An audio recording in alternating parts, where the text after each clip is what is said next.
the Diaz Show. In the building. Putting it down.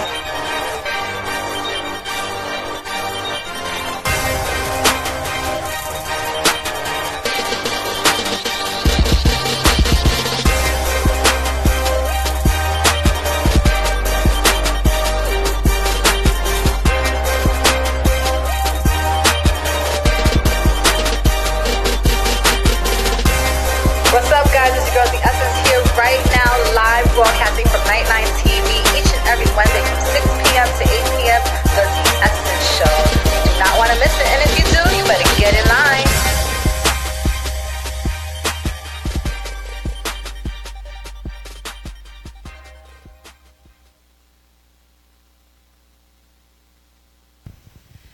And good evening, it's your girl, The Essence, right here on the new Revamped, The Essence Show. Yes, I decided to take a turn for the new season and start off November lovely. And today is an exclusive with the one and only Bronx Borough President, Ruben Diaz Jr., who is here with me live just for 1 hour. So I'm going to try to get as much as possible in. I'm going to try to get the politician stuff in, the politics, PR talk, everything he's been up to, everything that he's done to make the Bronx better, and what he's been up to for the fun side of things, because we all want to get to know a little bit of Ruben, right? Anyway, I have a couple of things to just mention about him before I formally introduce. Bronx native, he's humble, he's reliable, he's relatable. He approaches his position as a service to represent the community and people. He has improved schools. 20.6 million has been put into it. He has put in 2.138 million in higher education, has improved affordable housing, about 1,589 new units. $7 million have been put into that. Restoring parks. 50 years of the Bronx has become like the safest, and possibly getting into the route of becoming the healthiest, because we've had an asthma situation here in the Bronx. And basically he rewards himself as getting things done.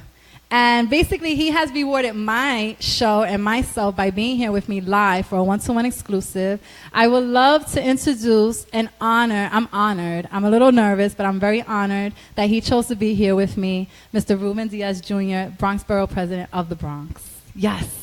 It's a pleasure to be here. I'm finally on the Diaz show. Yes.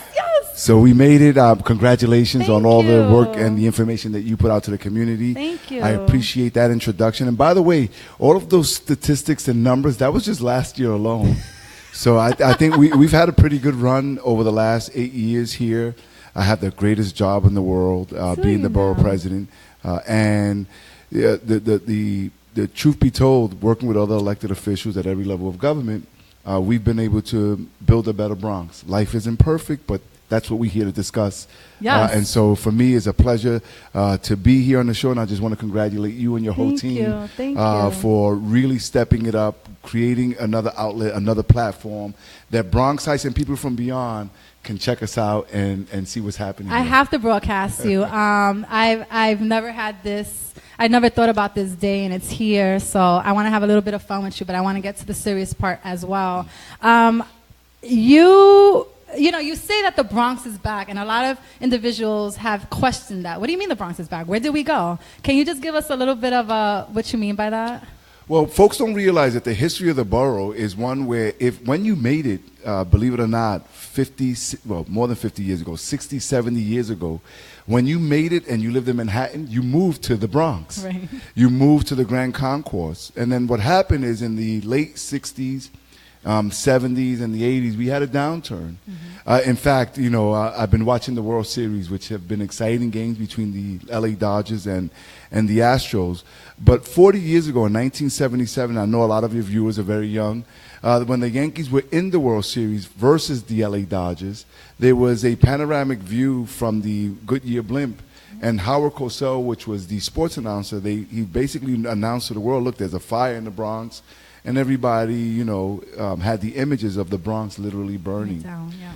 And life isn't perfect, but when you look at the Bronx that I grew up in, when you look at what it was aesthetically, when you look at areas like Charlotte Street, movies like Fort Apache, The Bronx, Bonfire, The Vanity, the 77 World Series, those images, we were practically left for dead. It was like a third world country. It was like war torn. And so now, at least over the last 8 years since I've been the borough president, we've seen over 30,000 units of housing.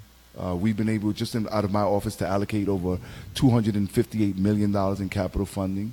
We've been able to provide jobs to Bronxites, where when I first took office, our unemployment rate was 14.1%. Now it's at about 6%. So we cut it more than half. We've restored our green spaces and public parks to the tune of over $375 million. Like you said earlier, the Bronx is the safest Bronx that the world has seen in the last 50 years. Again, life is not perfect. I'm not saying that there aren't problems and things that we've got to continue to work on. But when I say that the Bronx is back, what I mean is that for so many years we were written off. For so many years we were in the minds of so many folks, the little engine that could not. That's right. And now so many folks are interested in our borough. We're so diverse. We're rich in diversity. 41% of the people who live here were born in another country. We're the only borough or the only county in the state of New York where we have both a majority Latino population and a majority female population. So we are much better than what we used to be, and that's because of so much work that's happening. And I'm so glad that we have forums and platforms such as this one so that we can continue to promote to people who may not have come here in a long time or who never have been here, so they can see that the Bronx is the place to be. We're the birthplace of hip-hop, the home of the Yankees, birthplace of doo-wop, and we're the cradle of salsa. That's right. El Condado de la Salsa. So that's right, and we're up and coming. I mean, we keep building. I mean, the whole East Tremont is redone. It's beautiful out there. There's a lot of restaurants going on as well, bringing some money to our community. Speaking of that, when I first got into Borough Hall, I saw that New York City and other boroughs, well, Manhattan and other boroughs had restaurant weeks. So I said, why did they never include us? We started our own restaurant week. It's called Savor the Bronx.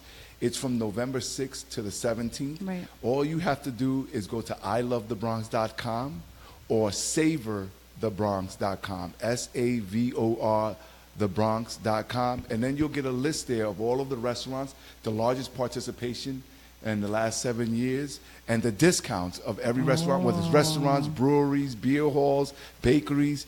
Go out there, treat yourself, explore new things, and do it in an affordable way and spend some quality family time. So you're letting us know that the Bronx has a lot of hidden jewels out here, right? And that's the best thing about my job.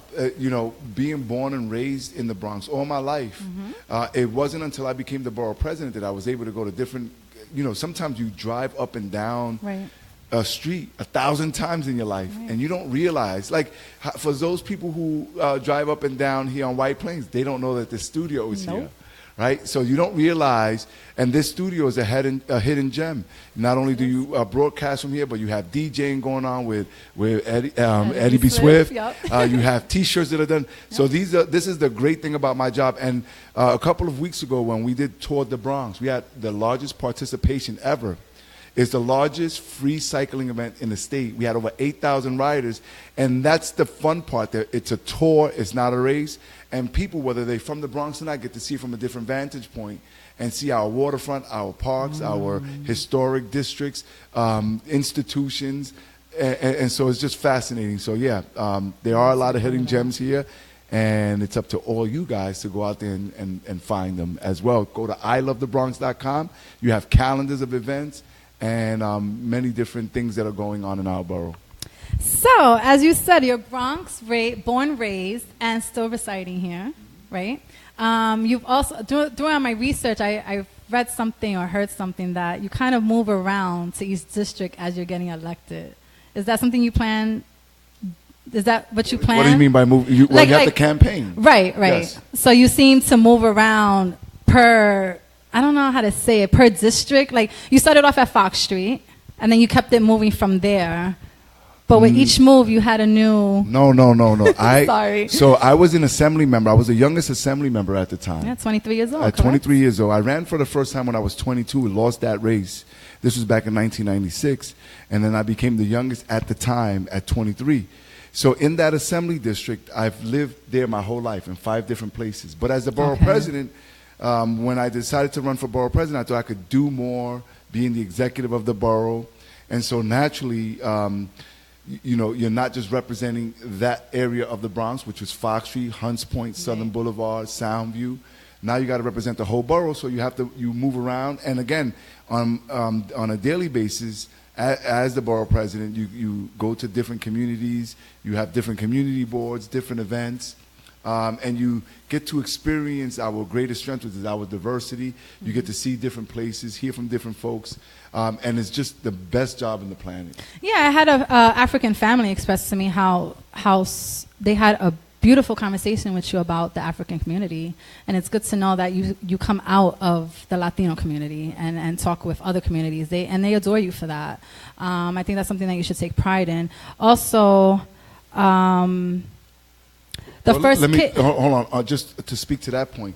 So when you speak of our diversity, you have Albanians, you have West African population. In fact, the West African population is so robust in the Bronx that I have the first ever of any borough, the African Advisory Council, coming out of our office, and is represented by many, many different countries in West Africa who have now, many of the folks from those countries have come to the Bronx and made sort of the central part of the Bronx their home. We have Garifuna. Right. We have the largest Dominican population now in New York City in the Bronx. We've surpassed Washington Heights.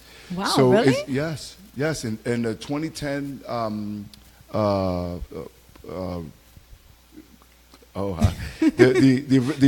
the census, I'm sorry, the 2010 census, the last census, it showed that we surpassed Washington Heights with the amount of Dominicans here in the Bronx. And so, yes, we have a lot of different growing Mexican populations at 130,000 in our borough. And we're all the better for it. Wow, we're becoming like a melting pot for different cultures. Not only are we a melting pot, but we are, I think, a great case study when you hear of the anti-immigrant sentiments coming out of the White House, coming out of D.C., and then you look at all of the progress that the Bronx has made, and how much safer we are, and how we've built all this housing and economic development and reduction in crime. That's because we have a growing, robust, diverse immigrant population. Right. So instead of people vilifying the immigrants, they should look at the Bronx as a case study for how great the immigrant population can be for a community, for a borough who has faced in the past really challenging times. Got it. Wow, this is amazing. Okay, so can we speak about this so much? Can we jump around a little bit? Is that okay with you? Just to keep it a little more interesting. Absolutely. Do you want to speak to our people in PR or to our community and give us kind of like an update of what's really going on? Bueno, a la gente de Puerto Rico los queremos mucho. Sabemos que ustedes tienen un crisis ahí, estamos aquí y quiero dejarles saber que no están solos. Basically, when you look at what happened in Hurricane Maria, even before it hit, Puerto Rico, and very few people know about this, they were really hurt by Hurricane Irma. Yes, from the beginning. From the beginning. And there were so many folks like myself. I'm born and raised in the Bronx, but papi's from Bayamón, mommy's from Ponce. There were so many people, being that the Bronx has the largest Puerto Rican population, hundreds of thousands of Puerto Ricans live here, who have family members that they did not know about, they didn't hear from, because they didn't have electricity, no communications, no cell phones, no water.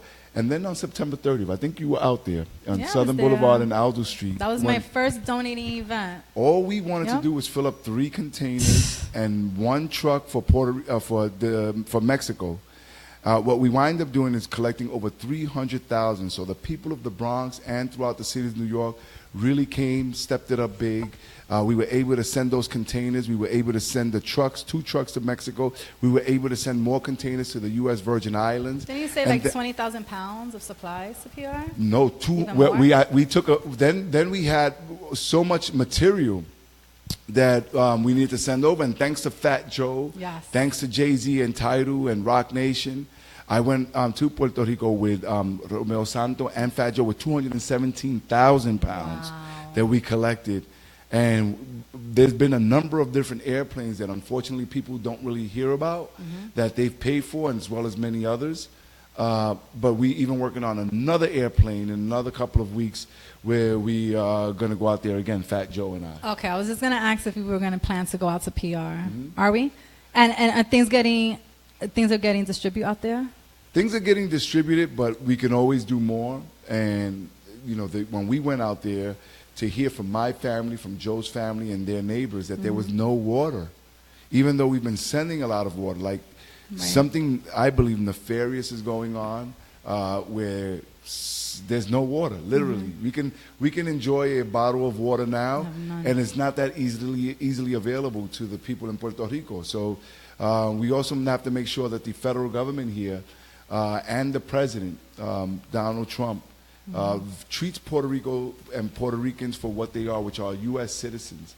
So when you look at the messaging that's coming out of the White House, where he says to Texas, he was in Houston last week, and he says, we're going to be here for the long haul. But then he goes to Puerto Rico and says, well, there's got to be a time when FEMA has to get out of here. Right. It's like, it's amazing that in this day and age, we have members of Congress who really don't even know where Puerto Rico is. They still question what the currency is. So it is up to us to be the voice, whether you're Puerto Rican or not, to be the voice of the 3.5 million Americans that are over there, to ensure that the United States government treats Puerto Rico and Puerto Ricans accordingly. They have an economic crisis. They have a health crisis now. They have an environmental crisis going over there. The trees are all down. You don't see bird life. The coquis are dying. And so ultimately it's becoming a humanitarian crisis. So we have to be that voice over here. We have to work with the elected officials, whether they're Puerto Rican or not. We have to make sure that D.C. understands. And while the media has to do and cover other stories and pivot, we have to continue to keep Puerto Rico in the forefront of this debate. So I can imagine that this new transition that we're having with the TSA and the hotels is a great thing. Because now they're allowing some of them to come over here and stay in locations, right? And it's so yes, we have to be prepared now as a city, and not only New York City, but in other states, in Orlando, in Pennsylvania, Connecticut, Chicago. Right. There's so many Puerto Ricans. They're leaving in thousands, by the thousands, of the island of Puerto Rico, and so we have to accommodate housing, school seats. Health in the healthcare industry and our hospitals, but ultimately, I don't know what to call you, D or D-Essence. D-Essence, but you can call me whatever you want, Mr. Ruben Diaz. Ultimately, what we have to ensure is that we rebuild Puerto Rico stronger than ever. What we don't want is for people to leave and never come back. Because then I'm afraid that there could be a land grab. Yes. And our island will never look the same. So I understand that people have suffered a lot and they continue to suffer, and the conditions are still dire, and there's a lack of water and electricity. I get all of that. And so maybe people need a reprieve, a little relief, to come over here, spend some time with their families. I agree. But we have to ensure that the federal government, like they do in other parts of the country, spends the money, the billions and billions of dollars that it's going to take so people could rebuild their homes, so we could rebuild the infrastructure, so we could rebuild the power grid, so folks can go back and stay and continue to live a productive life over there. I love the plan. You think it'll actually follow through? A lot of it is depending on how forceful we're going to be. So we've been working with, these are 3.5 million people who cannot vote for the President of the United States. These are 3.5 million Americans who don't have any representation in Congress. And so if you go out there to the Puerto Rican Day Parade and you wave your flag and you say, que viva Puerto Rico, and wepa, whether you're Puerto Rican or not, we have a lot of friends from other communities who enjoy our parade, who go to Puerto Rico. This is the time now to love us, where that little island needs your voice. Got it. Can you give out a place that we can still donate that is legit, that things are getting over there? And I know you're not crazy about sending money. It's more about necessities. Right. So you can go to the Hispanic Federation /Puerto Rico, or you can go to ny.gov/Puerto Rico. And either sites you can donate monetarily if you want, but also they also have an outlet or a place for you to be able to register if you have a specialty, if you are an iron worker or if you an electrician, some specialty that can be helpful to the people of the island of Puerto Rico. Yep. If you want to volunteer, or drop-off locations. In the Bronx, for instance, you can go to the Roberto Clemente State Park. Okay. Or the safest place as well is also to drop things off at the Jacob Javits Center. This is where the National Guard over here receives it, itemizes it, palletizes it, puts it on a plane, sends it out. Got it. Okay, I love that. We have November 7th coming up for a new mayor or new term, correct? Right. Who are we endorsing? Who are we supporting? So I'm a Democrat, and I am endorsing Bill de Blasio. Okay. And I think that the city of New York, when you look at the amount of development that's going on, when you look at the housing that's going on, when you look at issues like universal pre-K and 3K, those are all things that he and his administration have been able to work on. There are times where I've challenged the mayor and his administration around homelessness. Yes, We a lot of it. bumped heads when we had the Legionnaires Yes. issue over here. Are we clear And with that? I know as of clear, yeah. August we've been clear with it, right? So on a yearly basis, all over, I know that in Queens they're going through an episode now, but understand that Legionnaires is something that's always around us. Of course, right. And citywide, anywhere between 200 and 300 people come down with the Legionnaires virus, and they get sick. What we always have to be mindful of is where there's a cluster. Okay. What then we that means a breakout, right? Yeah, with a breakout. What we saw in the Bronx a couple of years ago was unprecedented. And I just thought that the city could have reacted to it a little bit better. So I support Mayor de Blasio, and I will continue to work with him on the things that I believe will make the Bronx and the city better. And I'll continue to challenge him like I'm supposed to as the borough president, where I think that the city can do more for the people that I represent. Especially if you're living in this community. Every day you're driving by, seeing what our issues are. Any plans to go for mayor? You get this all the time, but I have to just do it. I just have to do it. Hi, Mami Bendición. So this is my last term limit as the borough president. In 2021, I will be elected 26 years of my life, and I will be 48 years old. Oh, that's That's beautiful. a long time. That's a long time. Aren't you like the fifth youngest besides Roosevelt?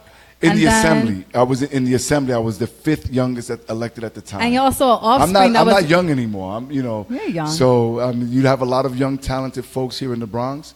The reality is that moving forward, I would like to see if we can continue to represent the city of New York. I would explore it, and we'll see what happens. All right. I wish you the best. I think we're gonna get him in line and do that. We're gonna take a quick break.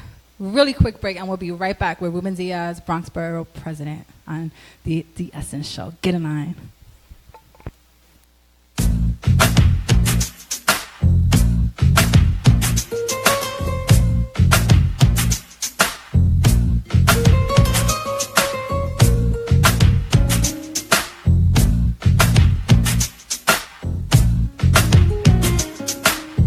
Oh, Maria, Maria.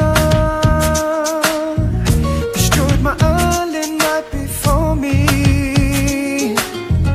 Now Trump is adding problems. Can't even describe how her beauty's gone.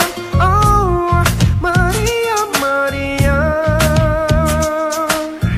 Boricuas are stronger than you think. Surrounded with nothing but love, yeah, yeah. Viva mi isla bonita.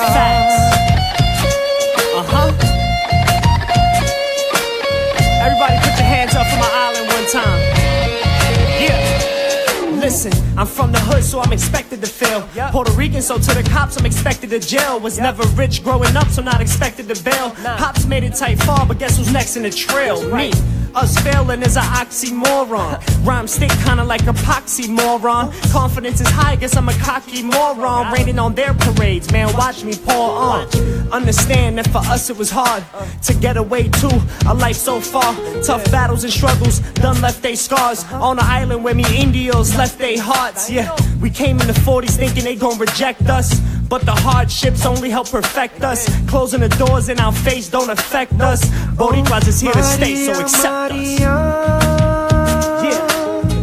Destroyed my island right before What me. you done, girl?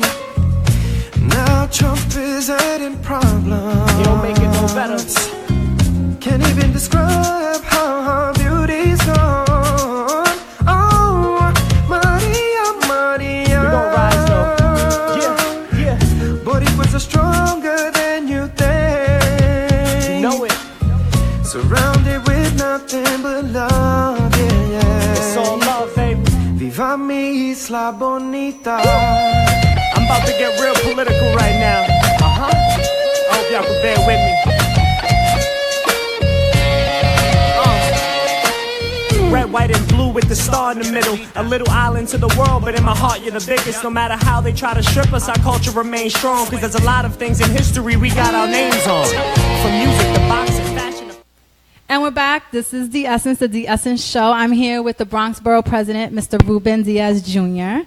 He has been sitting with me for a few minutes, giving us some history and about the Bronx and how the Bronx is coming. Well, we're already up. You know, our status has changed and has improved because of a lot of work this man has put in. Also, I want to talk real quick. We talked about PR and all, but there is a big concern about the homelessness in our community and on the trains and all. And I just want you to address that real quick before we get into the fun stuff. So this is a very complex issue because there really are two different types of homeless population. One is what they call the street homeless, which is, believe it or not, the one that everyone sees, but it's a fraction of the overall homeless population. In the city of New York, every single night, there are over 60,000 homeless people. And folks don't realize that. Wow. A third of those are children. Oh my God, it's heartbreaking. And of all of the adults, the overwhelming majority of the people in the shelter system, in the homeless system, on a nightly basis, actually have a job. Wow. So, you know, and people saying, well, what about the homelessness? What about the homelessness? And yet when we talk about having supportive housing in your community or opening up a homeless shelter, everyone says, yeah, I'm concerned about the homeless. I just don't want them anywhere near where I live. Do they do that with the rehab centers too? Every you know, it's always a point of contention. And I think that we have to do better. The city has to do better in reaching out to communities, working with communities so that everyone has their fair share of where you allocate this. Putting a real face to homelessness where it's not the criminal, it's not the pedophile. Making it safe for them too it's as well. It's not the person addicted to drugs. Right. You know, and folks always think that that's the homeless population. Remember that many people out there either are or know someone who's a paycheck away. God forbid it could be me, you, anybody. Or fire. Yeah. You know, yeah. So there's people who have jobs, but they have a fire and no one to turn to. It's devastating. So as we've been providing housing and low-income housing, we've been carving out for those. So 10% are for those in the shelter system. We've been working with our vets. We have a veteran task force also out of my office. We've done 2 buildings with the Jericho project for vets. You look at La Central in the 3rd Avenue section of the Bronx. It's going to be over 900 units of housing, and we have a carve out there just for homeless veterans. Okay, there you got it. We're working on it. The Bronx is working on it. We're trying to clean up these streets. We're trying. Because we have great history here, and we don't want anybody to be nervous about coming into the Bronx and being part of our community. So we're in good hands. All right, real quickly, I just want you to mention, what does your community come to you with? What does Ruben Diaz do for the Bronx? Because I can imagine on a daily basis, people probably think you're the president and expect you to be God and work things out. I am the president. But you know, like God president, like you deal with everything. What is it that we can come to you for? So basically, everyone comes for myriad of different issues, all kind of issues. They come to the office. The overwhelming, or the number one issue is housing. Okay. People come to us whether they want us to clean up their parks, clean up their streets, everything from Puerto Rico and what can they do to help out. Basically, they can go to our website. They can call the office, 718-590-3500. And there are some things that are under my purview, like land use and development and working with the community boards. Certainly, we work with the city on education and Department of Education. And then there's some things that are at the federal level, immigration issues. You can always come to our office and we'll steer you in the right direction. In one way, shape, or form, even whether we directly or my team directly works on that area, we'll help out. If they don't, we'll certainly steer you in the right direction. Perfect. Okay. Let's get into some fun stuff now. So yesterday was Halloween, right? Yes. I follow you and I see how exaggerant you are with your outfits and even with your wife. My wife and I have fun with it. Yeah. She outdid herself this year. She was Allie Hamilton. Shout out, honey. The makeup is great. Who do you go to? Do you have somebody who does your makeup? So we Angie is our makeup. Shout out to Angie. Her mom and Hilda, my wife, went to high school together. And she's been doing our makeup for the last 3 years. We always have a sort of like a little private Halloween party. This year I was one of the Furies from the Warriors. So it was like, it was also sort of like the ghost of the Yankees past. You know, I like that. I talked about the 77 World Series. Yes, you did. The fact that also I was bummed out that the Yankees didn't make the World Series this year. So I don't know. You guys go to my IG page or Facebook page, you'll see what we're talking about. And Hilda was... instead of Alexander Hamilton, she was Ali Hamilton. Wow, I love it. So what happens at these little parties that you have, these private events? Basically, it's private because it's a fundraiser. Okay. And there's people who want to support me politically, but do it in a fun way. Okay. Right? Because usually these fundraisers are kind of stuffy. It could be a little stale. Yeah, and we want to have fun with it. You know, we have a good time. They come in. We have an informal sort of costume contest. Nice. We had a great winners this year. And there was a couple that I know, Lily and her husband. She was Chilindrina and El Chavo. I don't know if you guys see this on Spanish. They were fantastic. Funny. They were hilarious. They nailed it. And so we just have fun with it. I like how you're involved, and you're even involved like with the community, with the kids in school and all of that, like you did yesterday. That was fun. That's So nice yesterday to see. we were out in Throsneck. Even before I was the borough president, you know, growing up in the Bronx, Halloween was a very tough night. Yeah, depending on the neighborhoods and stuff. Depending on the neighborhood. So even now. I'm from Watson. So whether it was, Sonia Sotomayor houses, which is known as the Bronxdale houses back then, Bronx River, it was tough. You know, Monroe, Soundview, so on and so forth. And what we saw is that many parents were either scared to come out with their small kids or didn't come out at all. Right. And so what we do is we have a mobile spooktacular, and we work with, and we go to the most challenging neighborhoods where we know that there have been issues, and we work with the community center, and we work with older kids, and they transform the community center into a haunted house, and then we get donations for pumpkins so the kids can do pumpkin picking, and instead of carving out the pumpkin, they have the little sticker faces so they can do their jack-o'-lanterns. Oh, very neat. We give them cotton candy apple, cotton candy, popcorn, bouncing gyms, and then a bag of candy. So it's like a one-stop shop with the police there. And it's fun, and it's safe, and it continues with the tradition of Halloween. Now, do you play them any hip-hop? Because I know you're a hip-hop lover, mister. I'm a student of hip-hop. Oh, my goodness. I study hip-hop. I've seen him at events. First of all, he gives the best events, the summer stage at Orchard. Me and Bat always go to. He's there at the Cancer Walk. He's there with Bronx Week, and he does the whole stage on Marshulu or Mashulu? Mashulo. And... That's always it good depends. if they fuss, right? Potato. Mashulo. Yes. We still haven't figured it out. I haven't figured it out either. But I fell in love with him because he's so humble. He's so relatable. He knows all the lyrics to a lot of hip-hop songs. I mean, you have 5 MCs that you want to mention that you like? My top 5 are a strong top 5. Oh, yes, they are. My top 5 are Biggie, Big Pun, KRS-One, Rakim, and Eminem. But then loves the Wu, too. I'm a Wu head. And by the way, Method Man, come on. Come on! Hey, you get off my cloud. You don't know me and you don't know my style. Who be getting flam when it comes to a jam? Ruben, if you ever get access to me, you better call Diaz and tell me to get in line. So when you take off your suit, what is your day like? What is your evening like? What's the life for Ruben Diaz outside of the courthouse or of your duties? My wife and I are high school sweethearts. Yes. And empty nest, huh? Empty nest is now. Ruben, our oldest, is going to be 25 next month, and he moved out of the house. He graduated from Boston College. Ryan is in his senior year, last semester at Temple University. He's about to go. He's enlisted. He does Army ROTC. Oh. So he's going to go in as a soldier. Oh, We're very nice. proud of him. It's a little nerve-wracking, but we're proud of him because he's executing his dream. Yeah. And so I spend a lot of time with my wife. We have fun. We like to go to the movies. It's beautiful. We ride bike. Thank you. We ride bike. We watch movies. I like to read books.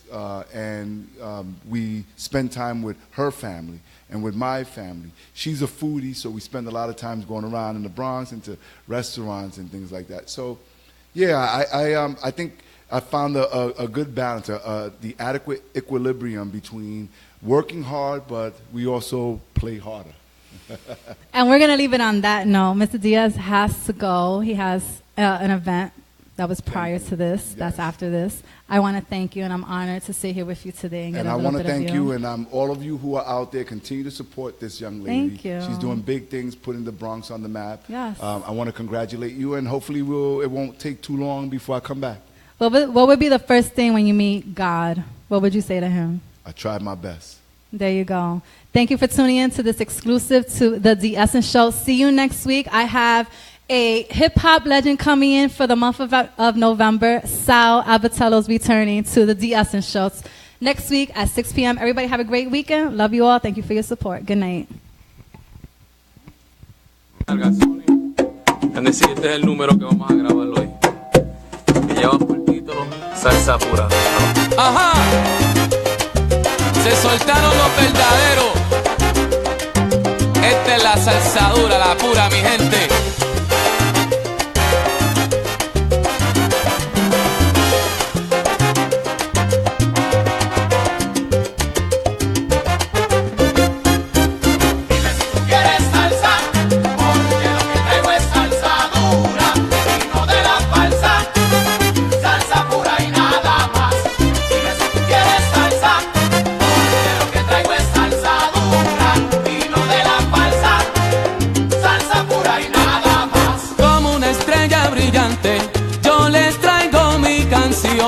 Para el público salsero, mi adoptada nación, un humilde tributo le dedico a mi pasión, pues me siento agradecido y lo expreso de corazón.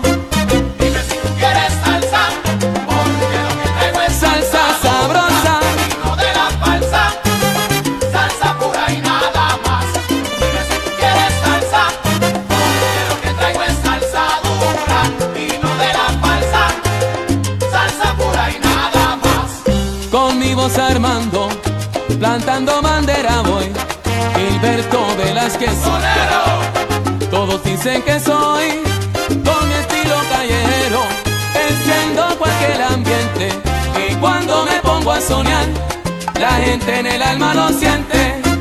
Dime si tú quieres salsa, porque lo que traigo es salsa dura, vino de la falsa, salsa pura y nada más.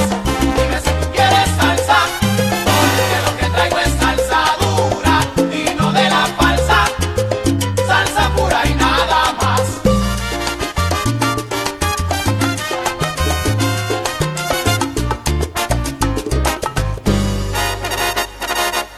Si quieres salsa, yo traigo salsa. Si quieres salsa, yo traigo salsa. Si quieres salsa, yo sí la tengo. Yo traigo salsa. Yo traigo salsa dura, no plástica. Yo traigo salsa. Mira lo que traigo para ti, bailadores. Yo traigo salsa. Con mi voz al mando, así yo voy conquistando. Yo traigo salsa. Salsa de la bien sabrosa, la que todo el mundo goza. Yo traigo salsa. Con clave, sentimiento y mucho sabor. Yo traigo salsa. La traigo yo.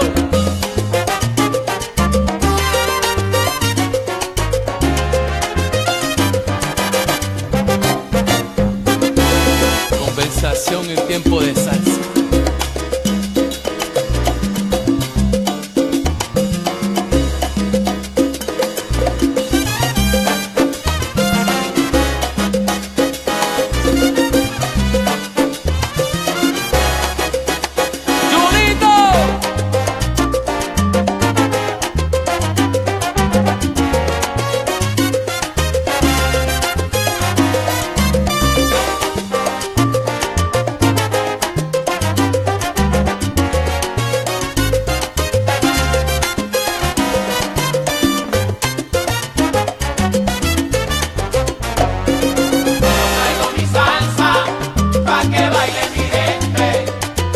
derecho al revés con la punta del pie.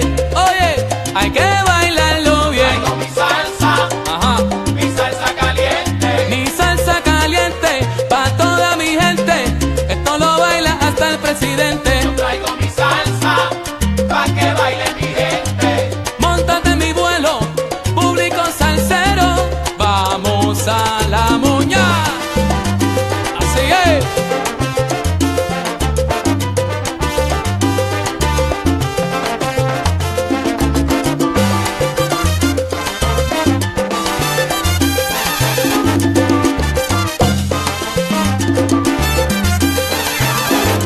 Todos decían que estaba loco, pero con mi inspiración llegué poco a poco. No me lo creía, Ahora escucha mi voz en la radio y repite en mi coro. te lo decía. La salsa mía está bien dura y pura. No me lo creía. Y eso es así.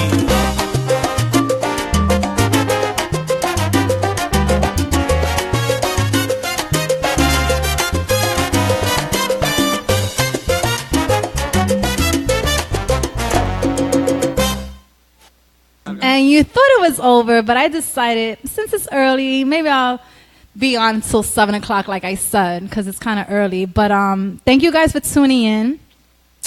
I was very excited. It might have came off as nerves, but I was very excited. I told him I was nervous, but I wasn't nervous. I was actually happy that he was here with me to finally speak with me and give us an update on what the Bronx has been up to, what he's done for us as the Bronx Borough president, and just to have him in our house. You know, there has been numerous times that he had been invited here, I believe, and he actually came in person and sat with me, and to me, that's an honor, and it's very special that he trusted me with my show to broadcast him and speak out to our community. So I just want to thank Mr. Ruben Diaz Jr. for being here. There's so much to speak about with him that I can be here for like 2 hours with him, but I just try to give you an inside look to each side of him, I guess, you know. He's so humble, and I'm happy that he's the face for the Bronx. I'm proud of him. Everybody may have, you know, certain people may have their own opinions on certain things, but for the most part, he's a wonderful gentleman who has transported or transitioned our community, the Bronx, and I love being part of the Bronx. I love being here. I love living here. I love being able to say that I was born here and that I'm a true Bronxite. So thank you guys for tuning in. I hope everybody had a good weekend. Let's see. Is there anything? I didn't do any news, which sucks because I could have talked to you about something. But I just wanted to close up the show just giving a brief back scene. I want to give a shout out to Fine Food Cuisine, who has supplied us with the food for today, sponsored the show. You can check them out on Morris Park. I don't have the full address, but they're on Morris Park, so please support our local restaurants and our businesses and owners and stuff like that. And I think I'm about to go eat something. Next week, we have Sal Abatello coming through, who is hip-hop legend of the freestyle Fever Records. And he was here when we did Real Ladies, Real Talk, back when I started with Tanisha. And he gave a great interview. In fact, I kind of compared him to Bobby Simmons because the knowledge that they remember, the knowledge that they have, and the details that they remember, their storytelling is crazy. So he asked to come back because it's been a while, and I want to feature him for Hip Hop Month. And I think he was the perfect person to bring in because he was kind of there from the beginning of it and opened up the club to the talents and for us to go and enjoy. Not me because I was young, but for the Bronx to go enjoy, and that's what he did. And he's still doing that with his concerts and all. He's a very busy man. So I'm happy that he'll come and spend some time with me again. And Danny is out there eating and eating and eating that fine food. We miss Fine Food Cuisine. Chef Al, Oscar, Kathy, all of them out there. You guys are amazing. You do what you got to do. They're open till 12 midnight. They're doing breakfast. They're open at 7, I believe, or 8. So go check them out. Check out, I forgot the name of the place, but on Bowery Street tonight, or is it called the Bowery? And then it's on Delancey. Eddie B. Swift is going to be over there DJing a party, and La Bruja is going to be there as well. So go support. Don't forget to donate to PR every chance you get, even if you're speaking out and showing postings and updates. You're doing enough, trust me, because the awareness needs to get around. And I'm going to end it on that. All right, guys? I want you guys to get in line. Stay tuned for next week, the official Revamped show. Basically, I call it the Revamp because, you know, we've been doing things a certain way, and it's good to change up a little bit so you guys don't get bored. There's a lot of things I want to cover. There's certain segments that I'm going to bring in. I have the Roadie Time Chronicles, which is basically behind the scenes when I go out with my girl and all the stupid shit we do and talk about, because we really have good conversations that you guys could probably relate to. You know, I'll have like Male Crush Wednesday, the male of the week, which can be a guest or it can be someone that we all see on Instagram and lusting over. Maybe Bat will even be one of them one week, you know. Then we have a Get in Line segment for all the ones that need to get in line. We got that coming up. Of course, the gossip, celebrities, the talent, community still goes on as regular programming.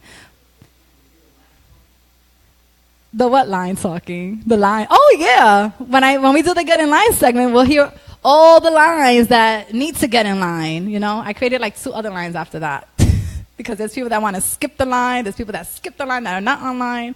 How's that food doing? Good? He's munching away out there. Remember, Nightline is here for any type of service you need in production or media.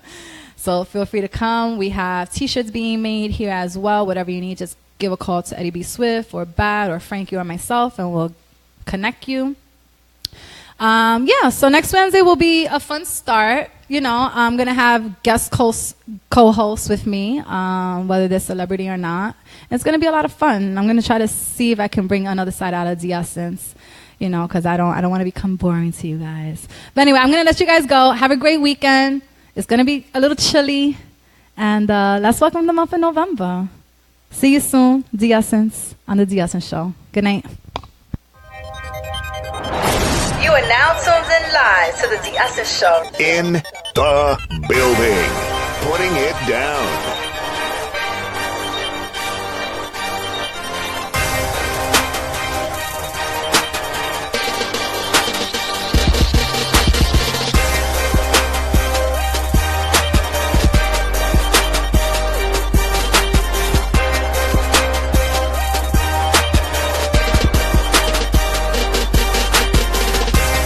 What's up, guys? It's your girl,